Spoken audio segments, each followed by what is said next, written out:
आपका स्वागत है।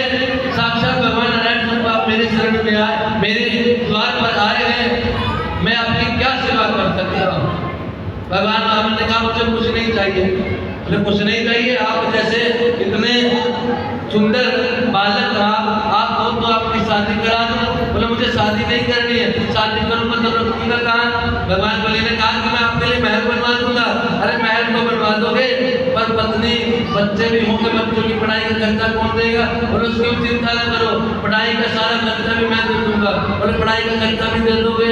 बोले अन्न की व्यवस्था भी कर दोगे? मकान भी बना दोगे? बोले हाँ सब कर दूंगा। बोले 10-5 पुत्र होंगे, एक आध मर गया तो रोएगा कौन? राजा बलि ने कहा महाराज रोना तो आपको ही पड़ेगा। वामन भगवान ने कहा अरे भले मानस, जिस काम को करने के बाद रोना पड़े उस काम को करो। भगवान रावण ने कहा कि मुझे विवाह नहीं करना। बोले तो मैं क्या कर सकता हूँ? आप कहो तो सही, मैं आपके लिए क्या करूँ, आपको क्या अर्पण करूँ? भगवान ने कहा मुझे कुछ नहीं चाहिए। बलि महाराज ने कहा नहीं महाराज मैं देना चाहता हूँ मांगो।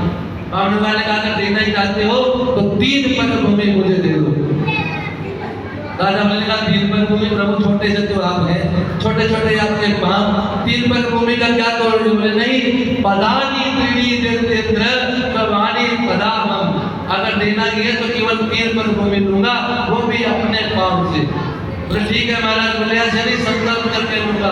संकल्प लिया और संकल्प करते ही जैसे संकल्प किया तो वामन भगवान विराट रूप में हो गए और एक चरण में पृथ्वी के नीचे अतल वितल सुतातल रसातल महातल पाताल आदि 7 लोगों को नाप दिया और दूसरे लोक में आकाश मंडल के सारे स्वर्ग आदि सभी लोगों को नाप दिया।